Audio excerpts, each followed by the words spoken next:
Animal Kingdom Wildlife Expedition seems like it could be fun if you enjoy taking pictures, but unfortunately it has too many problems to make it enjoyable. I have always been a fan of photography games. I loved Wild Earth African Safari, and I really enjoyed Pokemon Snap, so this title was already appealing to me going in. It was the execution of the gameplay that I didn't like. You're a photographer who is sent to a special island which have all kinds of animals on it. You'll get assignments on what animals to photograph, and that's basically it. The graphics look okay. They're nothing special. The close-ups of the animals look nice, but they sure don't go any extra steps to make the game look any better than an average PlayStation 2 game.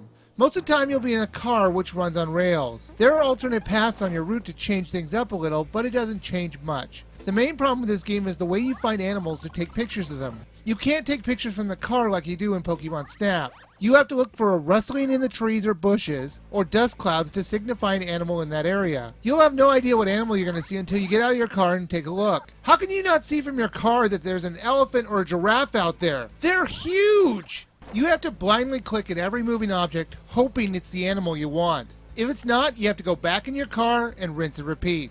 It's so tedious and frustrating to do this over and over again. It's not a problem in the beginning, but later on when the animals are deeper in the island, it'll be annoying to have to speed up the car to the area of the island you want to go, and then really never knowing if that animal's even going to be there. When you go to take a picture, it's as simple as holding down the B button and pressing A. When they first start out, you can take 20 pictures a day, but that increases in time. Since you get rated on your pictures, you'll want to be as close as you can to the animal of your choice.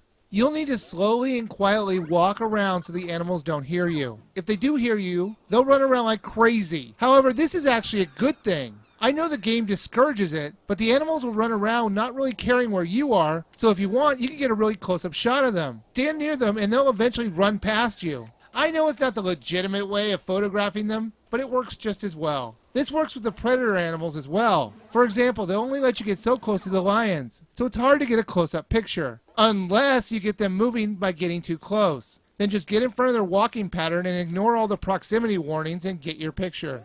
The worst thing that will happen if you get a proximity warning for too long is they'll send you back to the car. The animals will never kill you.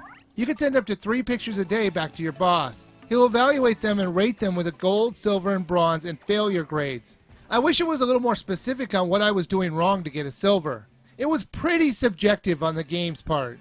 When you're in the driving sequences, you can collect items and medals. You just have to click around the open area to find them. To help you out in your photography goals, you'll have these items that will increase your success rate at getting the good shots. Different animal heads will help you get closer to the animals without scaring them too much, and a tent will help you take pictures of animals under the cover of camouflage. You can even make it rain if you want to make some of the more elusive animals come out. There's even the occasional minigame to break up the monotony, but even those were a chore to play and seemed to go on too long. Animal Kingdom Wildlife Expedition seemed to borrow gameplay elements from other photography games, but fails at implementing them. From the frustration of finding animals, to the boring driving sequences, and the less than thrilling overall gameplay, the game just isn't fun to play, which is a shame, and for those reasons I think you should skip this game.